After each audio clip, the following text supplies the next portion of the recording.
ಒಬ್ಬ ಹುಡುಗ ಅವ್ರ ಅಪ್ಪ ಅಮ್ಮನ ಮೇಲೆ ಕಂಪ್ಲೇಂಟ್ ಕೊಡಕ್ಕೆ ಪೊಲೀಸ್ ಸ್ಟೇಷನ್ ಬಂದಿರ್ತಾನೆ. ಪೊಲೀಸ್ ಅವರು ಅವನ್ನ ನೋಡಿ ಪ್ರಾಪರ್ ರೀಸನ್ ಕೇಳ್ತಾರೆ, ಯಾಕೆ ನೀನ್ ನಿಮ್ಮ ಅಪ್ಪ ಅಮ್ಮನ ಮೇಲೆ ಕಂಪ್ಲೇಂಟ್ ಕೊಡ್ತಿದ್ಯಾ ಅಂತ. ಅವಾಗ ಅವ್ನು ಹೇಳ್ತಾನೆ, 3 ದಿವಸದಿಂದ ನಮ್ಮ ಅಪ್ಪ ಅಮ್ಮ ನನ್ನ ಹತ್ರ ಸರಿಗ್ ಮಾತಾಡ್ತಿರ್ಲಿಲ್ಲ.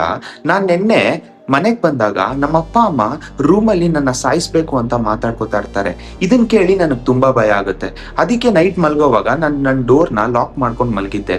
ಅದೇ ಟೈಮಲ್ಲಿ ನಮ್ಮಪ್ಪ ಬಂದು ಡೋರ್ ನಾಕ್ ಮಾಡ್ತಾರೆ. ಆಗ ನನಗ್ ಸ್ವಲ್ಪ ಭಯ ಆಗುತ್ತೆ. ಏನಪ್ಪಾ ಅಂತ ಕೇಳಿದಾಗ ನಮ್ಮಪ್ಪ ಬಾಗಲ್ ತೆಗಿ ಅಂತ ಜೋರಾಗಿ ಗದರ್ತಾರೆ ನನ್ನ. ಅವಾಗ ನನಗ್ ಭಯ ಆಗಿ ನಾನು ವಿಂಡೋ ಇಂದ ಎಗ್ರಿ ಆಚೆ ಓಡೋಗ್ಬಿಟ್ಟೆ.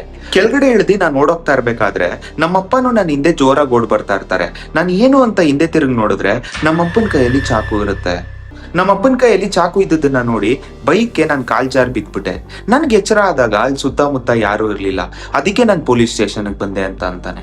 ಇದನ್ನ ಕೇಳಿ ಪೊಲೀಸವರು ಹುಡುಗನ ಮನೆ ಹತ್ರ ಹೋಗಿ ಕಂಪ್ಲೀಟ್ ಆಗಿ ವಿಚಾರಿಸ್ತಾರೆ. ಈ ಇನ್ವೆಸ್ಟಿಗೇಷನ್ ಇಂದ ಪೊಲೀಸ್ ಅವ್ರಿಗೆ ಏನ್ ಗೊತ್ತಾಗುತ್ತೆ ಅಂದ್ರೆ, ಆ ಹುಡುಗನವ್ರ ಅಪ್ಪ ಅಮ್ಮ ಸತ್ತಿ 2 ತಿಂಗಳಾಗಿರುತ್ತೆ. ಈ ವಿಡಿಯೋ ಸ್ವಲ್ಪನಾದ್ರೂ ಇಷ್ಟ ಆಗಿದ್ರೆ ಲೈಕ್ ಮಾಡಿ, ಶೇರ್ ಮಾಡಿ, ಕಮೆಂಟ್ ಮಾಡಿ. ಇಂತಿ ನಿಮ್ಮ ವಿನಯ್ ಸಿಕೆ. Thank you.